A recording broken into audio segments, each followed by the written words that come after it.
Gas cylinder বিস্ফোরণ করে জখম প্রায় 20 জন। এই ঘটনায় এলাকায় চাঞ্চল্য ছড়িয়ে পড়ে। জখমদের উদ্ধার করে করণদিঘি প্রাথমিক স্বাস্থ্যকেন্দ্রে চিকিৎসার জন্য নিয়ে আসা হয়েছে।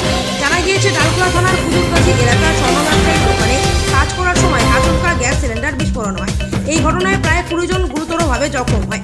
জখমদের উদ্ধার করে করণদিঘি গ্রামীণ হাসপাতালে চিকিৎসার জন্য নিয়ে যাওয়া হয়েছে। জখমদের মধ্যে বেশ কয়েকজনের অবস্থা আশঙ্কাজনক থাকায় তাদের রায়গঞ্জ মেডিকেলে রেফার করা হয়েছে। এই ঘটনায় এলাকায় চাঞ্চল্য ছড়িয়ে পড়ে। ঘটনাস্থলে পৌঁছায় করণদিঘি তৃণমূল কংগ্রেসের ব্লক সভাপতি সুভাষ সিংহ, 14 নম্বর জেলা পরিষদের সদস্য আব্দুল রহিম। করণদিঘি বিধায়ক গৌতম পাল জানিয়েছেন, আহতদের চিকিৎসার ল্যাবে পাঠানো হয়। দলের ব্লক সভাপতি সহ জেলা পরিষদের সদস্যকে নির্দেশ দেওয়া হয়।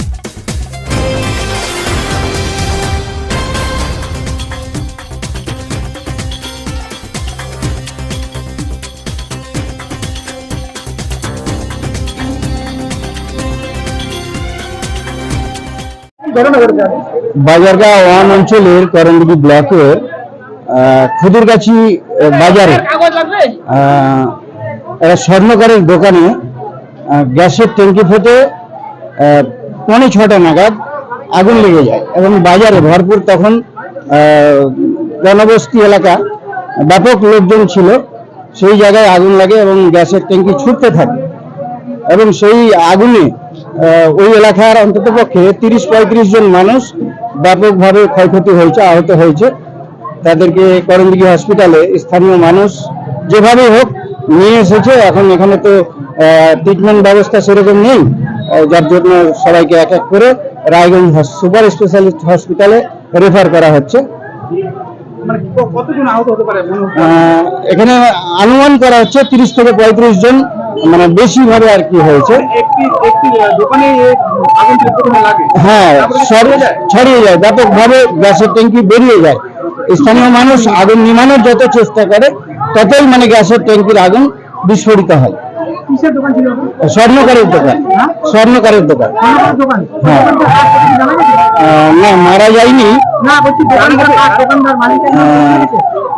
না এখনো কনফার্ম হতে পারিনি আমি।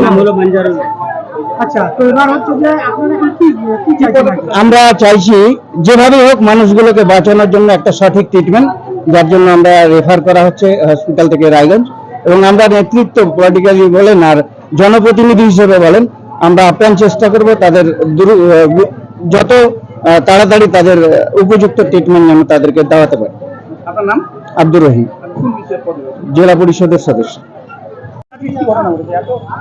আজকে আমি করণদিঘি হসপিটালে এসে দেখলাম, শুনলাম করণদিঘি ব্লকের ডালখোলা থানার মধ্যে বাজারগাঁও ওয়ান অঞ্চলের খুদুরগাছিতে কোনো স্বর্ণকারের দোকানে আগুন লেগে বাজারে যত লোক ছিল তারা অগ্নিদগ্ধ হয়েছে। সবাইকে নিয়ে অ্যাম্বুলেন্সে হসপিটালে আসছে। আমরা এখন হসপিটালে আছি। আমাদের টোটাল নেতৃত্ব যারা আছে, এমএলএ সাহেব ওখান থেকে রায়গঞ্জ হসপিটালে ফোন করেছে, ওখানে হয়তো আমাদের চেয়ারম্যান সাহেব, আমাদের দল নেতৃত্ব সবাই ওখানে রায়গঞ্জ হসপিটালে আছে। আমরা এখান থেকে রেফার করে পাঠাচ্ছি। কতজন আহত হয়েছে মনে হচ্ছে? এখন তো মনে হচ্ছে যে 15-20 জন দেখা যাচ্ছে। গুরুতর ভাবে? হ্যাঁ, ওরকম 2 জনকে দেখলাম যে একটু, একটা বাচ্চা গুরুতর হয়েছে আর একটা লোক, আর বাকি পুড়েছে ভালোই। কি চাচ্ছেন তাহলে? আমরা চাইছি যে ভালো চিকিৎসা করার জন্য আমরা এখন রায়গঞ্জে রেফার করছে। ওখানে রায়গঞ্জে আমাদের লোক আছে, ওখানে চেয়ারম্যান সাহেব আছে, আমাদের মহিলা নেত্রী ওখানে উপস্থিত আছে, এমএলএ সাহেব ওখানে কন্ট্যাক্ট করছে রায়গঞ্জে। আমাদেরকে নির্দেশ দিল যে আপনারা যেভাবে হোক ওটা পাঠান, আমরা দেখছি। এই অগ্নিকাণ্ড যে ঘটেছে কোন দোকানে ঘটেছে জানা গেছে? না, কোন দোকান আমরা এটা শুনলাম সোনার দোকান, মানে নামটা জানা যায় না। নামটা জানা যায়, আমরা তো সবাই ব্যস্ত আছি এখানে পেশেন্ট নিয়ে। আপনার নাম? আমার নাম সুভাষ চন্দ্র সিনহা। আপনি কোন পদে রয়েছেন? আমি করণদিঘি ব্লক তৃণমূল কংগ্রেস সভাপতি।